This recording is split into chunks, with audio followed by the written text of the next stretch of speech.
Hello friends, welcome to Denlo. Today we are going to discuss part 17 of criminal law 500 plus MCQs. So continue from question number 481. Under the general principle of criminal law, the jurisdiction to try a person for an offense depends upon what?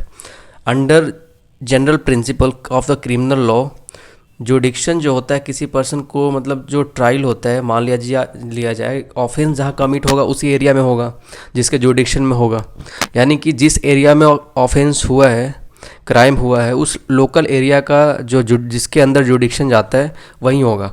Okay, सो 481 का answer हो जाएगा A, crime committed within local area of such जुडिक्शन.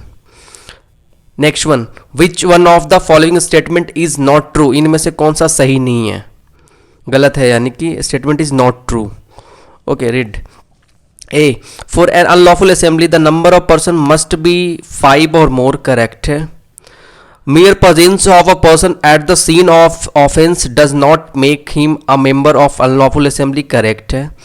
an assembly which was not unlawful when it is assembled may subsequently become an unlawful assembly, correct है. when the accused person are charged for committing mischief, okay, mischief, and for writing separately, the acquittal from charge of mischief would entail automatically. ये गलत है. Okay, तो answer ये सही हो जाएगा, बाकी सारे सही हैं. Next one, which of the statements is not correct. कौन सा करेक्ट नहीं है. The search is not to be general search but must be one for particular things, document और स्पेसिफाइड मटेरियल, करेक्ट है. Any place can be search under section 165 including house of accused, correct है. अब prior notice, ऐसा नहीं है, prior notice की बात नहीं होती है. 165 वाला सेक्शन तो सही है पर ये सी वाला जो है कि गलत है. विच of the statements is not correct. इनमें से करेक्ट कौन सा नहीं है. ओके, ये देखना है. A confessional statement recorded under section 164 is not substantive evidence. अब जैसे कि पता है कि सबस्टेंटिव एविडेंस होता है, कोरबरेटिव एविडेंस होता है. ये चाहे तो डायरेक्ट भी हो सकता है, सर्कमस्टेंशियल भी हो सकता है, डिपेंड्स करता है उस पर. ओके, अब सबस्टेंटिव एविडेंस क्या होता है. अब जो on the basis of fact जो प्रूव किया जाता है, फैक्ट को प्रूव किया जाता है. ओके, सो वो तो आपने एविडेंस एक्ट में पढ़ा होगा. 164 क्या कहता है ये भी पता है कि confession of the accused is recorded. Okay, so जितने भी स्टेटमेंट्स हैं विटनेस का, okay, in court of investigation और in a course of investigation, sorry. So इसको आप देख लीजिएगा एक बार. 484 का आंसर वैसे हो जाएगा C, the special procedure laid down under section 164 is mandatory. ये मैंडेटरी नहीं है जो 164 में है, क्योंकि 164 बात करता है कन्फेशन, अक्यूज का कन्फेशन रिकॉर्ड किया जाता है इन कोर्स ऑफ इन्वेस्टिगेशन के टाइम में. ओके, ये मैंडेटरी है नहीं वैसे 164 के अंडर, तो ये गलत हो जाएगा. यहाँ पे लिखा हुआ है कि special procedure laid down under section 164 is mandatory. Come to next one, which of the statement is not correct. कौन इनमें से सही नहीं है. So section 164 is not applicable where the confession is recorded by the magistrate after the commitment of inquiry of a trial. जैसे बताया मैंने course of investigation, ये तो सही है. Under section 164 a magistrate could record any confession और statement made to him in course of investigation. सही है क्या. हाँ सही है. Under section 164 a magistrate has no discretion to record. देखिए, magistrate has no discretion to record और not to record a confession statement. ये गलत लग रहा है आजकल का. डी को भी पढ़ लेते हैं. Section 164 prohibits the magistrate for giving oral evidence of the confession made to him. तो इसका आंसर हो जाएगा C. Next one, a confession which is voluntarily made is admissible in evidence when it is made. A confession which is voluntarily made, wilfully अगर कोई confession दे रहा है, admissible है in the evidence when it is made to a magistrate having competent jurisdiction, to a police officer. देखो, police officer के सामने जो भी कन्फेशन होता है वो कोर्ट में मतलब वैलिड नहीं है, जानते हो. सो तो इसका आंसर क्या हो जाएगा A, to a magistrate having competent jurisdiction. 486 का A. Next one, which of the following statement is not correct. इनमें से कौन सा सही नहीं है 487 में. रीड करते हैं.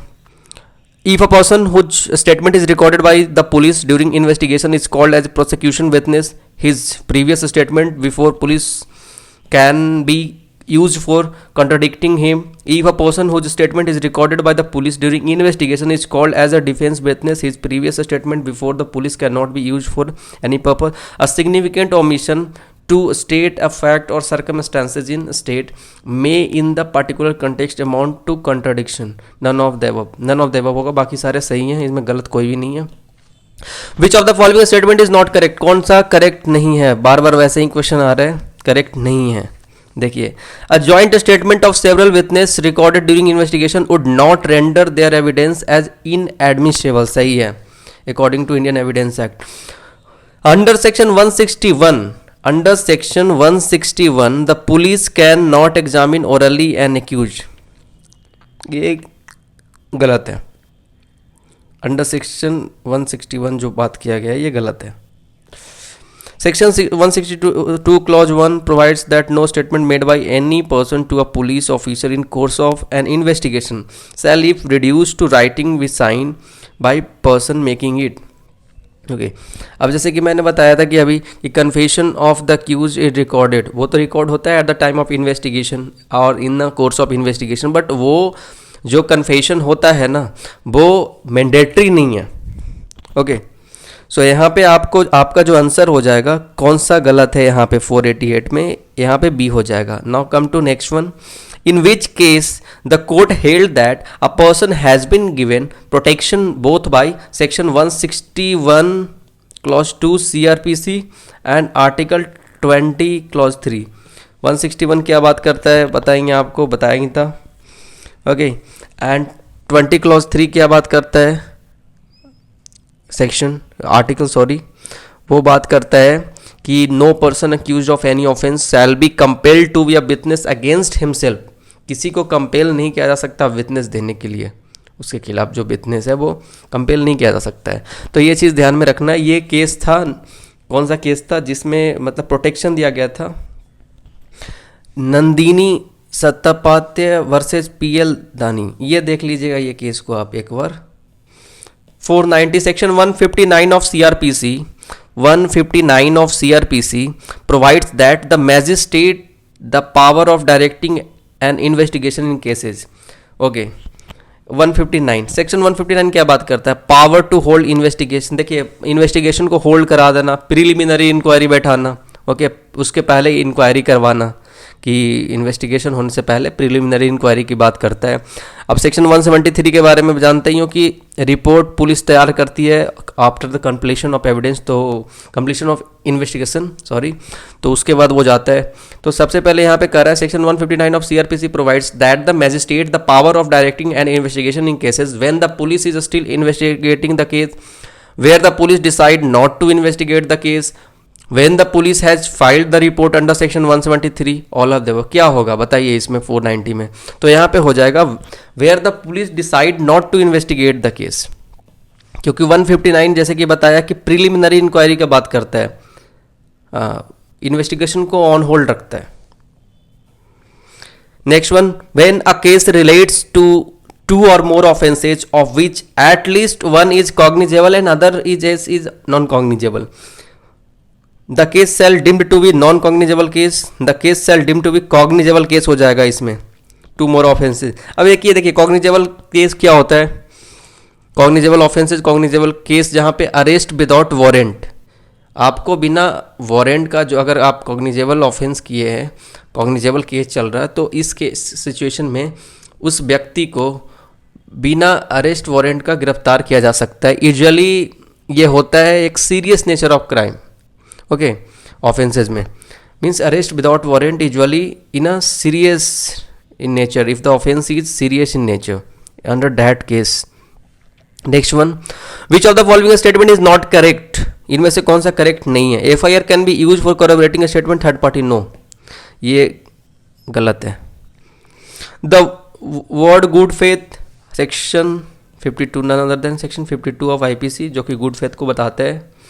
Next one, in reference to the information relating to the commission of cognizable offences which one of the following statement is incorrect. In reference of जो कमीशन ऑफ कॉग्निजेबल ऑफेंसेज, जैसे कॉग्निजेबल ऑफेंस बताया था मैंने, वो offence जहाँ पे without arrest warrant आपको गिरफ्तार किया जा सकता है और यूजुअली सीरियस नेचर के ऑफेंस होते हैं, उस केस में ऐसा होता है.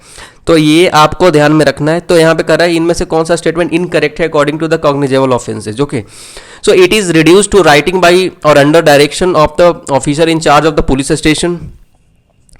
It may be given orally to an officer in charge of the police station. Information reduced to writing is to be signed by the person living. ये सारे सही है। Copy of information cannot be given free of cost to the informant. Copy of जो information होता है वो free of cost नहीं दिया जाएगा informant को, याद रखिएगा। Next one, first information report FIR is given to a magistrate और police officer, relates to cognizable और non cognizable offences, relates to prima facie यानी प्रथम दृष्टया to a cognizable offence, may be given to the direct magistrate. क्या होगा इसमें 495 में? तो ये देखिए, relates to prima facie to a cognizable offence. Indicate the correct statement regarding the right of an arrested. Arrested का क्या राइट है, जैसे कि अब राइट ऑफ अरेस्टेड पर्सन जो अरेस्टी का, अब इसके बारे में आपने पढ़ा होगा कि CRPC में सेक्शन 41 से 60A के बीच में जो बात किया गया है, अरेस्ट के बारे में बात किया गया है उसमें CRPC के अंदर चैप्टर 5 जब पढ़ोगे उसमें बताया गया है। ओके, खैर, indicate the correct statement regarding right of an arrestee, indicate कीजिए कौन सा करेक्ट है। 496. So a person arrested without warrant has the right to be informed of the particular of the offense for which he is arrested. सही बात है। क्यों arrest किया जाता है? ग्राउंड तो पता होना चाहिए उसके अरेस्ट का। किसी व्यक्ति को अरेस्ट करके ले जाया जा रहा है तो उसको पता होना चाहिए कि किस वजह से, किस गुनाह में उसको अरेस्ट किया जा रहा है, उसके ऊपर क्या क्या चार्जेस है, what are the allegation, what are charges, हर चीज़ उसको पता होना चाहिए, क्या एलिगेशन है, क्या चार्ज है। Okay, a person arrested without a warrant in a bailable offense shall be informed of his right to release on bail. Clearly ये right है because he has a right to know it is a bailable offense or not, और जो procedure of bail है उसके बारे में उसका right है कि वो जाने ये, he has a proper right regarding this.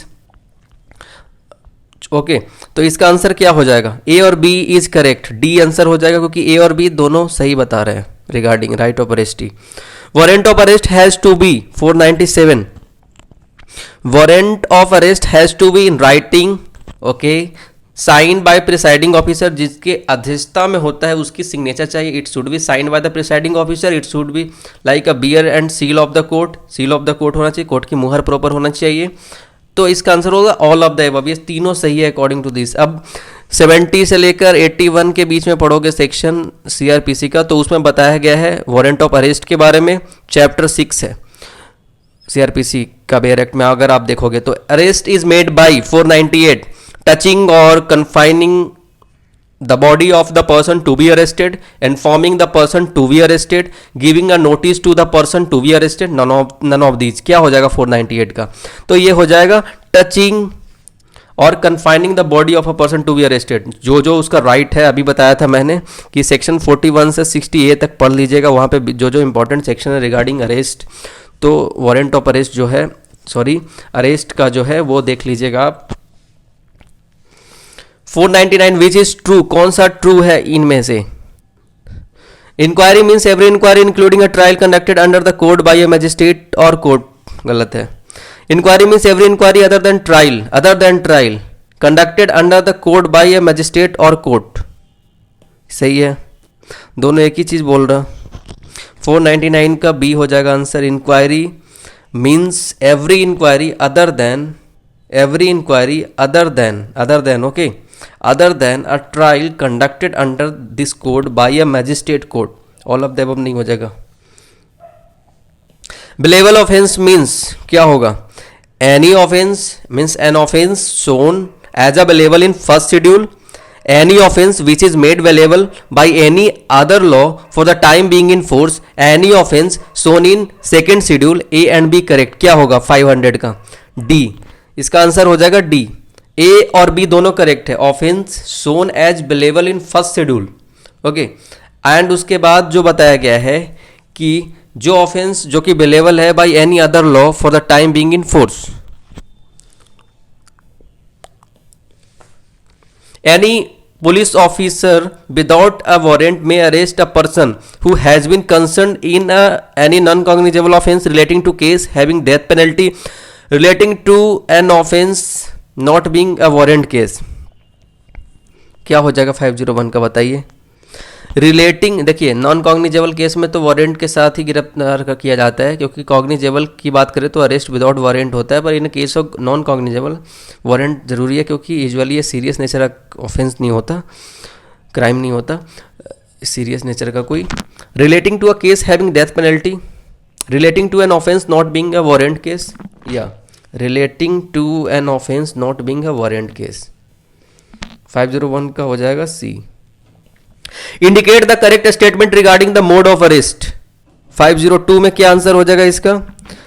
Indicate कीजिए correct statement regarding mode of arrest, जो क्या है मोड ऑफ अरेस्ट, सीआरपीसी में पढ़े होगे, सेक्शन 41 से बताया गया उसमें राइट क्या है अरेस्टेड पर्सन का, क्या प्रोसीजर है, जो कि पुलिस के साइड से ही फॉलो करना है।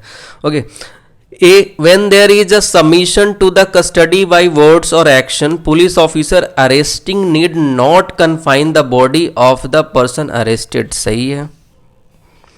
If a person forcibly resist the endeavor to arrest him or attempt to evade the arrest, such police officer may use all necessary effect of arrest। Okay, और reasonable जो power होता है, reasonable जो उसका force होता है वो apply कर सकता है उस चीज़ के लिए। अगर वो भागने का कोशिश कर रहा है, इफ़ ही और her is trying to evade और move on from that place particularly, तो उसको उस तरीके से उसको पकड़ सकता है, पकड़ के रख सकता है और रिजनेबल फोर्स अप्लाई कर सकता है पुलिस जो ऑफिसर है। तो right to use force extends to cause of death of a person who is actually like accused of an offence punishable with death और imprisonment for life, all of the above, इसका answer all of the above हो जाएगा। Summon case means a case, क्या होता है summon case, relating to a warrant case, relating to a case having death penalty, relating to an offence not being warrant case, all of the above. Which one is the correct answer, 503। So correct answer is relating to an offense not being a warrant case, relating to an offense not being a warrant case। Summon case और warrant case के बीच में difference आप जरूर जानिएगा। 504 the power of a private person to arrest a person extend to arrest a person who in his presence commits a non-bailable and cognizable offense, any proclaimed offender, arrest a person accused of any offense, A and B is correct। क्या होगा 504 का, obviously arrest a person who is his presence commits a non-bailable or cognizable offense और any proclaimed offender, proclaimed offender पता ही होगा। Okay, सो ये ए और B दोनों correct है। Indicate the correct statement regarding offence, 505। Offence is defined under section 2 CrPC, correct. Offence is an act और omission, okay, act भी है ओमिशन भी है, punishable by any law for the time being in force, correct. Offense includes an act in respect of which complaint made be under the section 20 of the Cattle Trespass Act। इसके बारे में आप जानिएगा, लेकिन इसका जो answer होगा, ये जो तीनों चीज़ें इसमें बताई गई है A B and C, these are correct. Okay, then answer is D, all of the above. Indicate the correct statement regarding complaint. A complaint means any allegation made orally or in writing to a magistrate to take action under this code, this is correct। Next one, an allegation that some person whether known or unknown has committed an offense, this is also correct। The answer is D, A और B दोनों correct है यहाँ पे। A teased and molested B's sister which provoked B to go to A's house। ए ने क्या किया, tease किया B S sister को, बी क्या हुआ, गुस्से में आकर प्रोवोक्ड हो गया और उस वो एक go to the A's house with loaded gun, वो गन ले गया ए के घर में और वो फायर कर दिया indiscriminately and A died, B commits what, murder. ये जाहिर सी बात है 507 में ये मर्डर हो जाएगा, एज इंटेंशन भी था, नॉलेज भी था, सब कुछ था। ये ग्रेव एंड सडन प्रोवोकेशन का यहाँ पर डिफेंस वो भी नहीं मिलेगा, culpable homicide not amounting to murder नहीं होगा, ये मर्डर होगा। The basic difference between motive मतलब जानते ही हो, रीजन टू कमिट क्राइम, जो आप ऑफेंस कर रहे हैं, जो एक्ट आप किया है आपने, उसका कोई ना कोई तो वजह है, रीजन है, चाहे जेलसी की वजह से किया हो या फिर कोई लड़ाई झगड़ा हो। सो मोटिव कहीं ना कहीं होता है। An intention is that motive forms a man to form an intention. So the famous principle is taken into consideration while fixing the liability with regard to above observation. Response of the following: it is immaterial, it depends upon the situation and circumstances of the case, it is not relevant, it is relevant to some extent। क्या हो जाएगा? ये कई बार circumstances of case पे depend करता है। So the basic difference जब motive and intention is that motive forms a man to form an intention. कह रहा है कि मोटिव जो फॉर्म करता है, man means motive forms a man to form an intention. जैसे ही आपने सोचा कि ये जो मोटिव है कि किसी न किसी रीज़न से तो आप किसी XYZ को मार रहे हैं या कोई एक्ट कर रहे हैं, तो वो रीज़न जो जैसे ही आपको रीज़न पता है तो वो एक तरीके से इंटेंशन फॉर्म करता है। मोटिव जैसे ही है कि सामने वाले को मारना है तो ये एक रीज़न की वजह से होगा, तो इंटेंशन भी होता है। This famous principle is taken into consideration fixing. अब ये डिपेंड करता है सिचुएशन। अब ये इमैटेरियल भी नहीं कर सकते, इसको रिलेवेंट भी नहीं ठहरा सकते। अब कई कुछ पॉइंट ऑफ व्यू से कह सकते हैं कि रिलेवेंट है, पर ये डिपेंड करता है पूरा तरह से कि सर्कमस्टांसेस ऑफ केस क्या है। तो इसका आंसर हो जाएगा B. A took away umbrella of B without his consent from the club believing it in good faith to be his own. He committed what? No offence हो जाएगा, good faith में था। IPC सेक्शन 52 पढ़िएगा। J a priest beats a boy for curing his from a evil spirit, the boy dies, J is not liable for any offence, liable for culpable homicide, entitled to the defence of good faith, liable for attempt to murder. क्या हो जाएगा? Culpable homicide के लिए liable होगा। Thank you so much. Please like, share and subscribe my YouTube channel.